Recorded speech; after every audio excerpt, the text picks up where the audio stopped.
नमस्कार। Online class में आप लोगों का स्वागत है।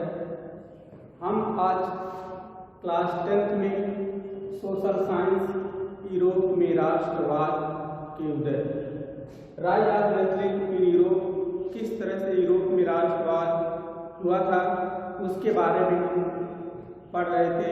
हमने राष्ट्रवाद के उदय के कारण पढ़े।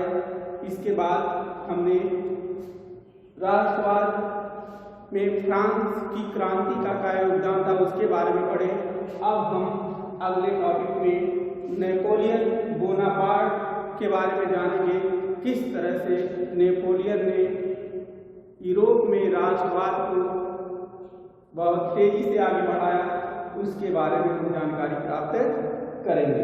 देखेंगे कि नेपोलियन का जन्म 15 अगस्त 1769 ईस्वी में कास्का द्वीप में हुआ था और इसके पिता का नाम कार्लो बोनापार्ट था और माता का नाम लेटिजिए रमोलिनो था और यह रोमन कैथोलिक धर्म का अनुयायी था।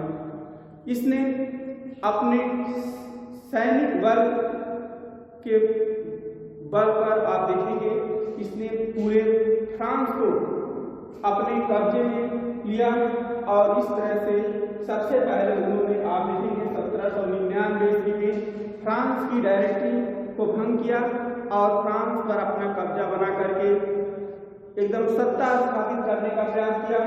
इसके बाद आप देखेंगे उसकी शक्ति इतनी बढ़ गई कि और वह इसके अंतर्गत एक जनता के प्रति ऐसी भावना पैदा कर दिया कि जिसके कारण से लोग उसके पक्ष में आने लगे और उसका समर्थन भी करने लगे, क्योंकि वह जो उस समय फ्रांस की स्थिति थी आप देखेंगे बहुत दयनीय स्थिति थी, क्योंकि वहाँ पे निरंकुश सत्ता थी जिसके कारण से जनता बदलाव चाहती थी और नेपोलियन उसके मसीहा के रूप में अवतरित हुआ। इस तरह से आप देखेंगे वह सभी लोगों का दिल जीत लिया था और इस तरह से आप देखेंगे जैसे ही वह सत्ता 1799 ईस्वी में कब्जा किया और उस तरह से नए नए सैन्य शक्तियों के बल पे उसने अन्य राष्ट्रों को भी अपने में एकीकृत करने का प्रयास किया। आप देखेंगे 1800 ईस्वी में इटली को अपनी शक्ति के बल पर उसने पराजित किया और इस तरह से वहां पर भी अपना शासन स्थापित करके इस तरह से आप देखेंगे उसने अपनी शक्तियों को मजबूत कर लिया। इसने साम्राज्यवादी नीति और कूटनीति को अपनाया जिसके कारण से वह बहुत ही सैन्य शक्ति संपन्न हो गया था और धीरे धीरे यूरोप में आप देखेंगे उसका इतना शक्ति बढ़ गई थी कि सभी देश उससे भयभीत होने लगे थे। और 2 दिसंबर 1804 ईस्वी में राज्याभिषेक उसका होता है। इस तरह से आप देखेंगे वह एक कुशल राजा के रूप में, शासक के रूप में दिखाई पड़ता है और उसने 6 अप्रैल 1814 तक जो है अपनी शक्ति के बल पर शासन किया। फिर उसका दोबारा राज्याभिषेक होता है। इस तरह से आप देखेंगे उसने अपनी शक्ति के बल पे ऑस्ट्रिया, हंगरी, प्रसा और अन्य जो उसके पड़ोसी देश थे सबको अपने राज्य में उसको कब्जा कर लिया, अधिकार कर लिया। इस तरह से आप देखेंगे उसने अपनी शक्तियों के बल पे पूरे यूरोप में अपना झंडा फहरा दिया, जिसके कारण से बाकी जो उसके आसपास पड़ोसी देश थे सभी लोग और विदेशी देश जो थे वह भयभीत होने लगे थे। अब इसमें आप देखेंगे इस तरह से उसकी बढ़ती हुई लोकप्रियता को देख करके सभी जो विदेशी देश थे और पड़ोसी देशों के कुछ लोग थे जो उससे ईर्ष्या करने लगे। और आप देखेंगे मिस्र ने 1813 ईस्वी में उसको पराजित करने का प्रयास किया। फिर आप देखेंगे 1815 ईस्वी में ब्रिटेन और रूस जैसे और अन्य देशों ने मिल करके जो नेपोलियन को हराने का प्रयास किया और वाटरलू के युद्ध में 1815 ईस्वी में उसको हराया गया। 1815 ईस्वी में आप देखेंगे वाटरलू के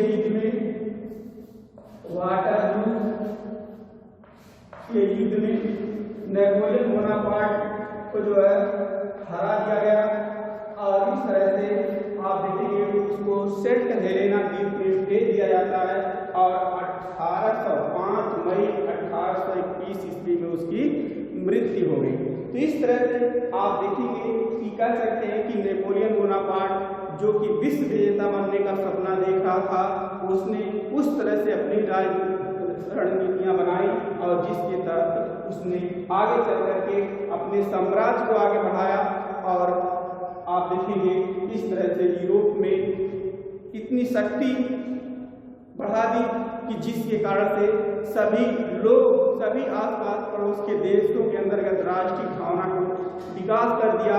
और आप देखेंगे जो नेपोलियन की विदेश नीति में अब आगे चल करके आप देखेंगे कि जो यह सभी लोगों के अंतर्गत भावना हो गई, जो आगे चल करके आप देखेंगे इन्हीं सभी कारणों से जो प्रथम विश्व युद्ध का कारण बनता है यूरोप में राष्ट्रवाद की जो है उदय के कारण। तो इस तरह से हमने देखा कि यूरोप में नेपोलियन बोनापार्ट का क्या योगदान था और किस तरह से वह फ्रांस की गद्दी को अपने गद्दी पर बैठा और नए नए अपनी नागरिक संहिता 1804 में लागू करके नियम कानून पालन करके लोगों के हृदय में अपनी जगह बनाई और अपनी सैन्य शक्ति के बल पर आप देखेंगे उसने किस तरह से आगे यूरोप को राष्ट्रवाद के मार्ग पर ले गया।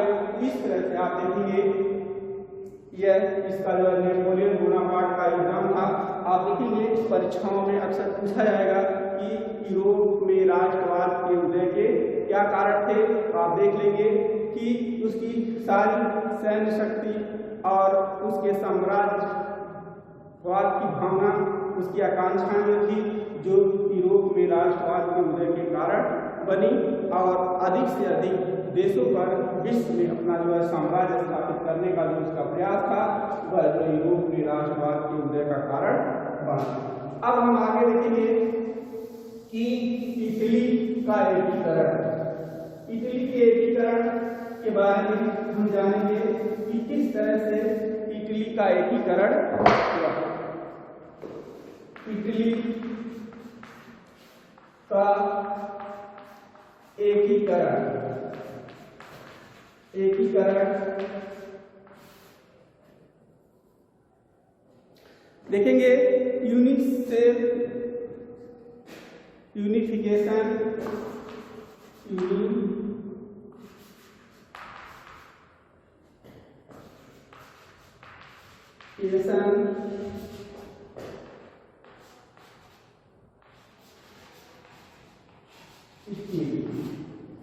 यूनिफिकेशन ऑफ इटली, किस तरह से इटली का एकीकरण हुआ आप देखेंगे। इसमें आप देखेंगे इटली के पूर्व की स्थिति, पहले आप देखेंगे इटली जो है 7 राज्यों में विभाजित था। इटली 7 राज्यों में बटा हुआ था। 7 राज्यों में बटा हुआ था इटली के पूर्व। आप देखेंगे पूर्व की कहानी, यह 7 राज्यों में बटा हुआ था। इसमें आप देखेंगे जो बटा हुआ था लॉम्बार्डी और वेनेजिया, लॉम्बार्डी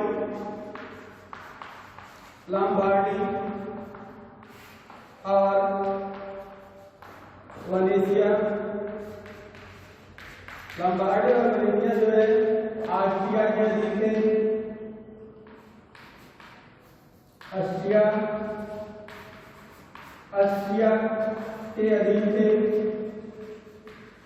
थे मतलब लॉम्बार्डी और वेनेजिया जो थे वह ऑस्ट्रिया के अधीन थे। और आप देखेंगे टस्कनी, पार्मा, इसमें टस्कनी, पार्मा और आप देखेंगे जो थे जो मोडेना, यह जो टस्कनी, पार्मा, मोडेना आप देखेंगे जो ऑस्ट्रिया के जो सूर्यवंश, मोडेना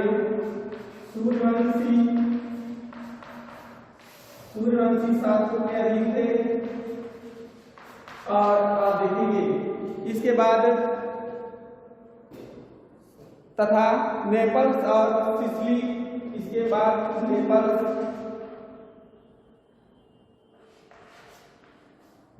नेपल्स और सिसिली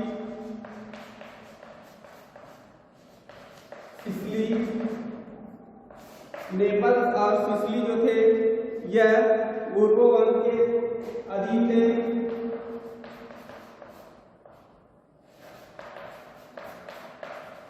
वंश के अधीन थे। इसके बाद आप देखेंगे जो सार्डिनिया पीडमॉन्ट, इसमें सार्डिनिया पीडमॉन्ट पर जो शासन था, सार्डिनिया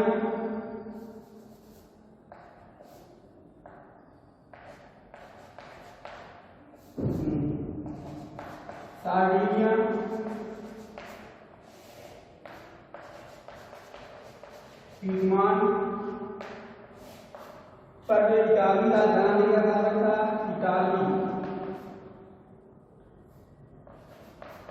इटाली घराने का शासन था, इटाली राजधानी का शासन था।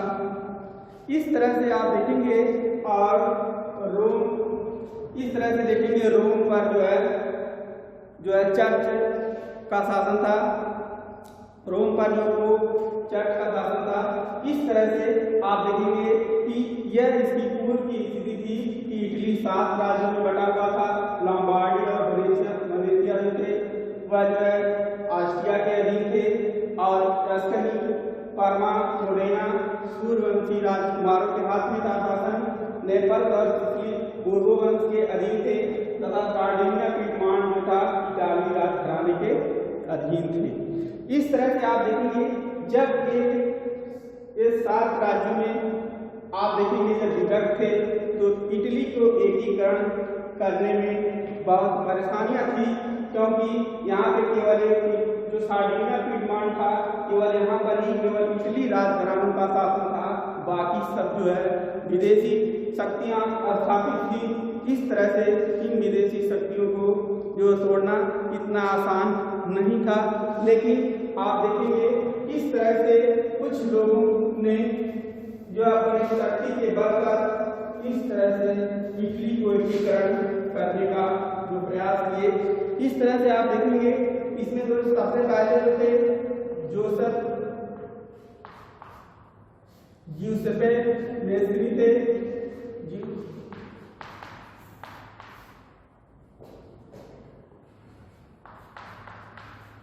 गियुसेप्पे मेस्त्री ने 1830 ईस्वी में आप देखेंगे एक कार्बोनरी संगठन के सदस्य बने।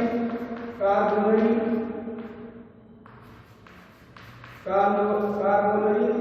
सदस्य कार्बोनरी संगठन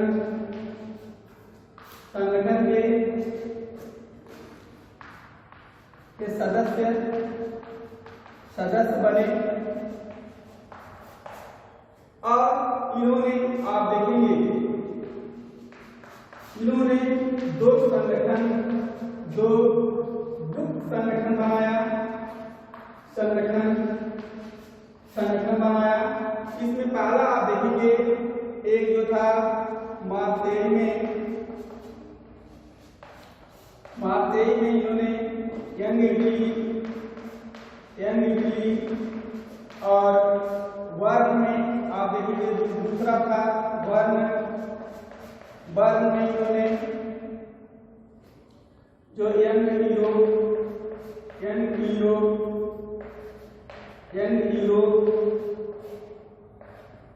नामक दो गुप्त संगठन बनाया।